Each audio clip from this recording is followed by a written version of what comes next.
Yeah,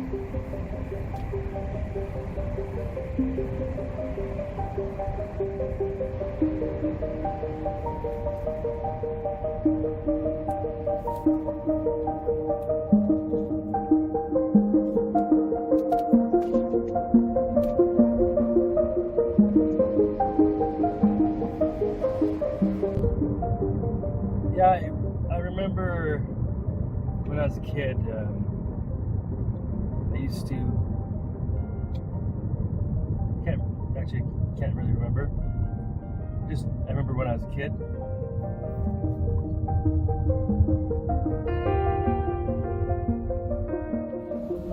Yeah, so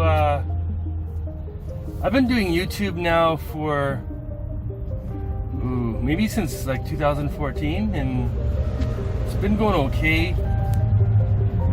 It's tough. I find it tough at times because, you know, being a YouTube's. Oh, I've got a phone call coming in. Who's this? Oh, it's David Urban. I just talking about YouTube celebrity. There's another one. At David's house. At David's house to pick up David. Getting David at David's house. Where is David? Let's go find David at David's house. Ooh, got the hiccups. The door's open at David's house. Yeah, that's my buddy Dave. David, yeah, he's a good guy, antique victim, decrepit old human. And he's been digging a long time. He's been poking around in the dirt since he's like 9 years old.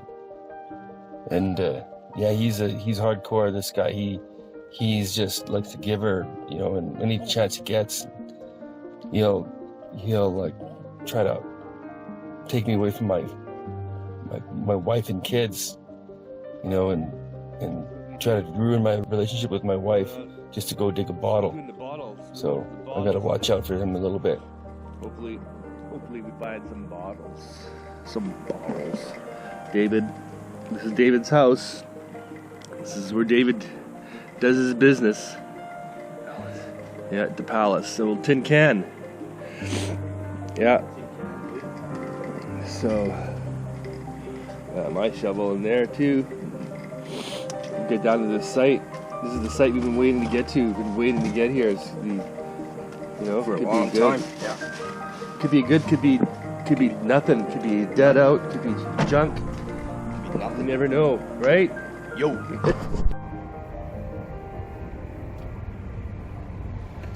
Yeah, I've started to get a little bit more recognition. Well, quite a bit, I think.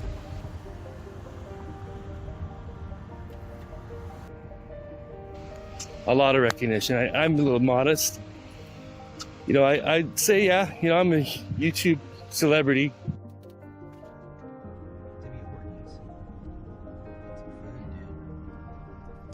And I know it doesn't happen where they say, hey, you're the burglar from YouTube. It doesn't really happen like that. Thanks a lot. Here we go, TV Hortons.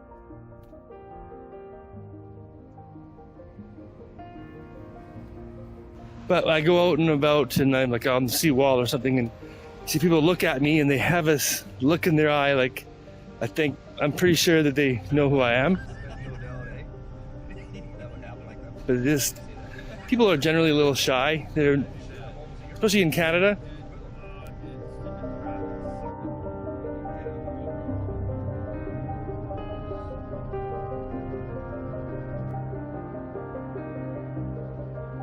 They have a tendency to just sort of leave you be.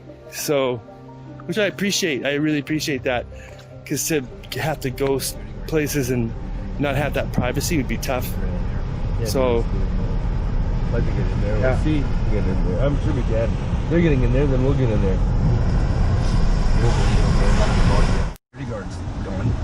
Okay, so we're at the site. This is it. This is what we've been waiting for For a long time. And a few guys have been in there before us. We finally made it out to this site. We've been waiting to get here. I can't tell you exactly where it is. Gotta keep it on the down low, but David, you can tell by the look on his face, is super excited. We're waiting to get into this site. What do you think, Dave? I think it's good. I hope we don't get booted. The fence got torn down. You'll see it in a second.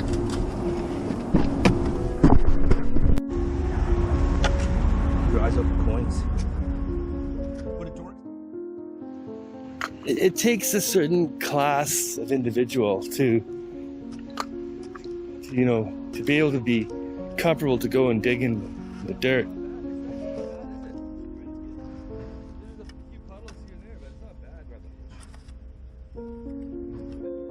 It's not just like the high class people that, the guys that make the big money that are interested in doing that kind of thing. Like the doctors and lawyers and stuff. I mean, it's not just them that are okay with doing it, but There we go. That's what we always wanted.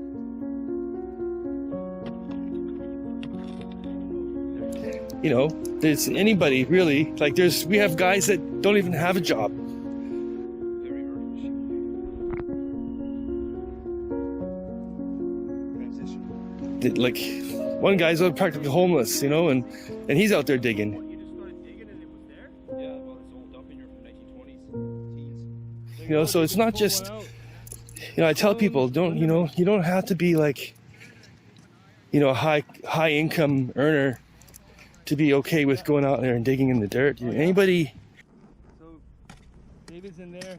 Yeah, right here. Christian's anybody, down there. this is for everybody. Everybody can do We're this. giving her. Oh, is it embossed? I don't know. Oh, it's embossed. How do you know that? It's embossed.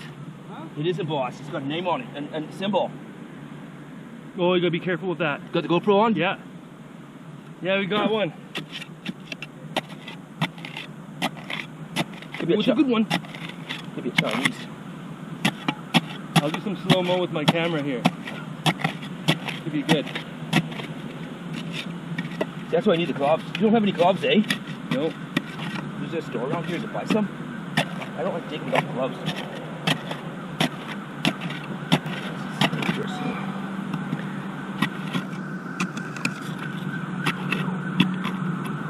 So I want to clear it off. No gloves, buddy. Dude, you got nothing. You don't have no pair of Ginch or something I can use this? No. We'll get it. Ooh, look at the design in it.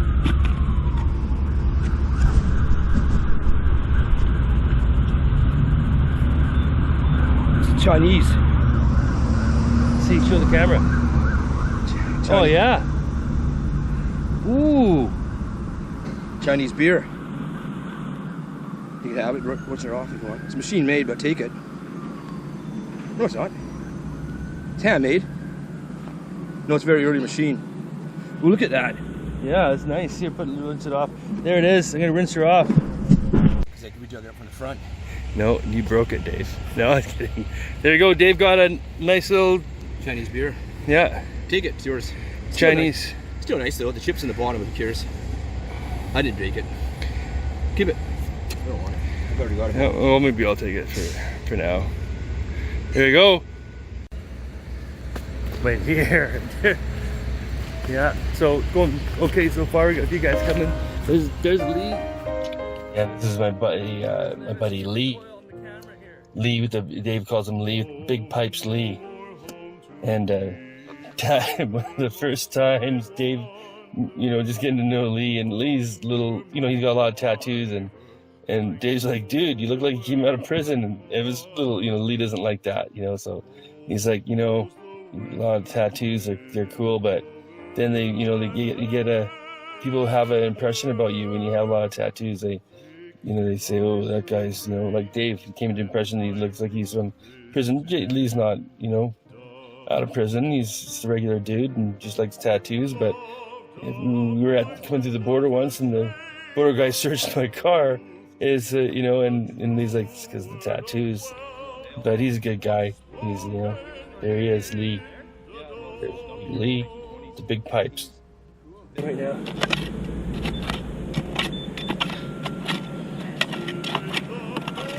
Oh, I like that track. I like the early transitional. We're not gonna get our hopes up. I think it's a snotter. Another thing, bottle diggers and metal detectorists have slang they use. Snotter, it's not a one actually, but a lot of guys would say slicks, and that just means like a blank bottle, no embossing on it. And then you'll make things up on the go, like Little Green Monster. It's just, we're finding lots of Little Green Slick or Snotter bottles. And that's what we start calling them Little Green. You just kind of come up with little nicknames as you go along. Like, you know, the kind of nicknames you give your a loved one. You're really close to it though. Shit here. Broken plate. Could be a good spot.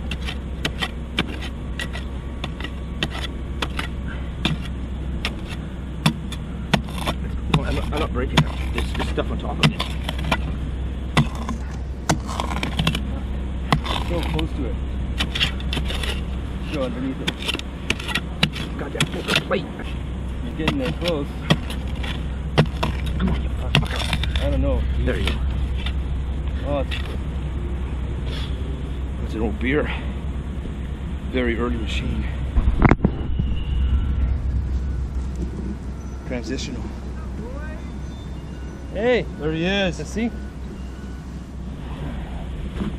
Old beer, dude. Yeah, it's hard work though. First, got an old bottle. Snotter. You got a little bottle? Yeah, right there. It's an old ale. There you go. Sweet. What, you just started digging and it was there? Yeah, well, it's old dumping here from the 1920s, teens. Cool. Well, a long time ago, I was a young kid, and this guy named Gene, we call him Zigzag, he was metal detecting down in Aggie Park in Port Coquitlam, and he had an old compass detector, and he was there for about a week straight, and he found little nickels, old pennies, everything you can name of under the sun. And he gave me a bunch of old pennies from the 1930s. Christ, the guy found 6 coins in one hole, all from the 1920s, all silver. And he was there for a week straight, and I got hooked. And then he gave me a bunch of old pennies that from the 1930s. They weren't very much, like 1932, 35 pennies common. But that's how I got hooked. And then my mom, one time at Ed's Treasure Shack in New Westminster, she bought me a metal detector for Christmas, a White's 5000D. And I went to go get it tested out in Hume Park, and I found a silver dime with it my first time out, and this dude found a Royal Columbian Hospital pin from 1942, about that big, a nurse's pin. And I almost pooed my drawers. I was so happy when he found that, and that's how I was hooked, dude. My buddy found that big hospital pin, big sterling silver hospital pin, said Royal Columbian Hospital on it, New Westminster, BC, and had a picture of the hospital on it, and the guy just crapped his drawers. And I found it an old dime from 1942. I still remember that, and that was like about 35 years ago. And still in my noggin, that metal detecting is good. The size of the hole, man. Jeez. There's your dam. Yeah. Trying to. This is our buddy Christian. Christian's a bottle digger. He doesn't do metal detecting. We met Christian just. Me and Dave were just driving around, and we saw this lot, old area. Oh, yeah. And there's this guy working in there. And we thought, maybe we'll just go talk to him. And it turned out he's just a bottle digger, you know. And he got in there and he was looking for bottles, and so we met him, and then we became friends, and been good. Yeah, we trade bottles. We back and forth, do some trading. And Christian goes. He's on. You can see him on Instagram. Goes under the name Fan City Relics. Check him out. Good guy. Brought him out to a couple sites. And he's been digging with us now and then. And yeah, so it's gonna make a friend. It's about friendship and love and peace and hope.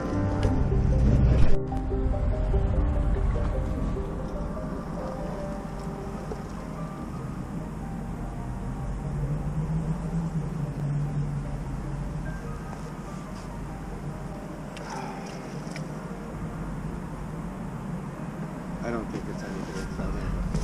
I got one. Huh? I got aspirin Oh, you got aspirin? Metal detecting and bottle digging are very similar. They're treasure hunting, really, in essence. But bottle digging has a certain, I don't know what it is, like a sort of sexual type Oh, the good old one-handed pull. feeling to it. It seems kind of weird to say that, but just very sensual at times when you're digging for bottles. Probably sparkling wine or something based on that top. But no embossing. Maybe it's just like the contours of the glass or how smooth it is, and it just sort of, Oh shit! there's something about it. You know what? That aid is that Bear? I don't know. It says something on the sides. Yeah, Bear and Company. So those ones actually, those ones had heroin in them. Whoa. Yeah, that's a heroin bottle. Jeez. From that When aid. you're digging for bottles, very, very sexual, sort of maybe more of like an erotic type thing at times. Like that, Dave? I like that, dude. Got a gift, buddy. You did. You got a gift, dude. Worked hard for it. Like an erotic type thing. Good. You got a gift, dude. Worked hard for it.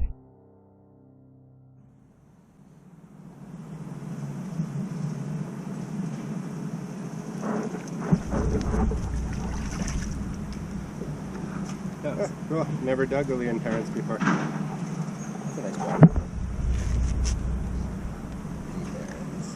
Oh, age on that one? 19, 12, 14. Machine? What's that?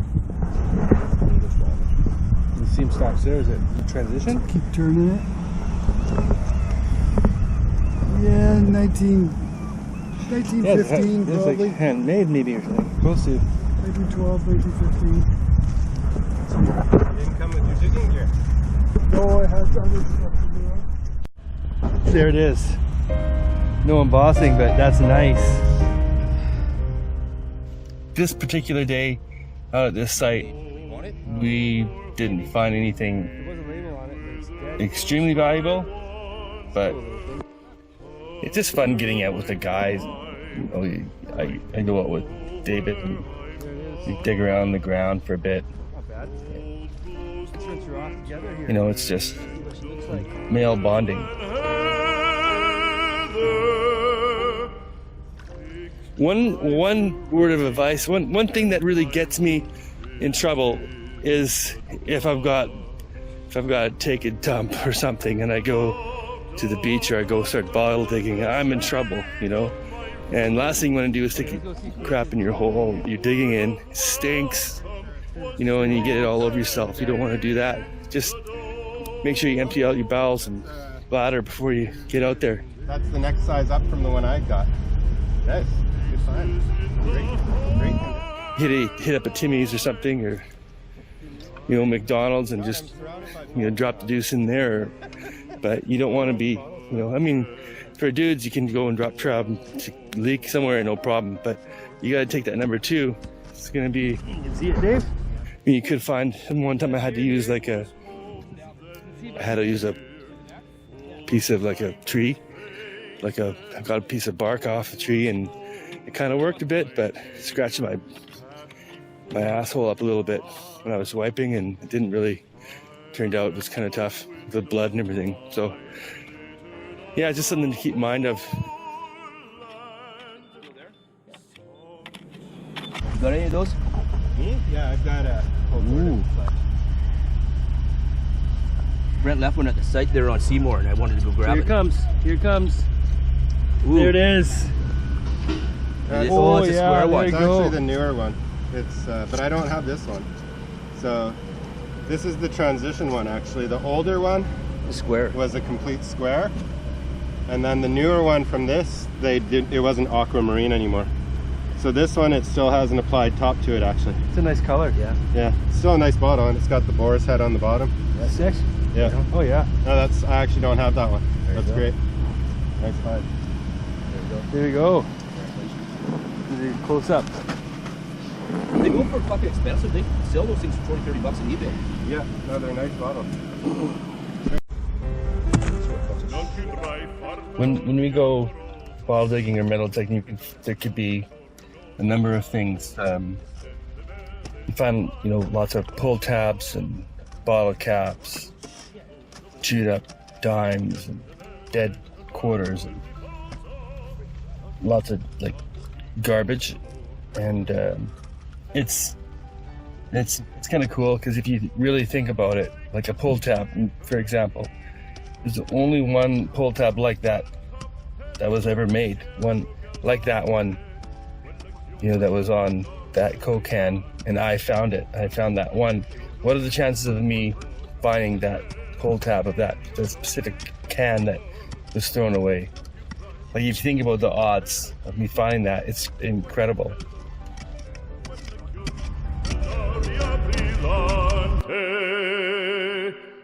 Non chiudrai farfalloni amoroso, notte e giorno di torno girando, delle belle turbando al riposo, Narcisetto a dolcino d'amor. Delle belle turbando al riposo, Narcisetto a dolcino d'amor.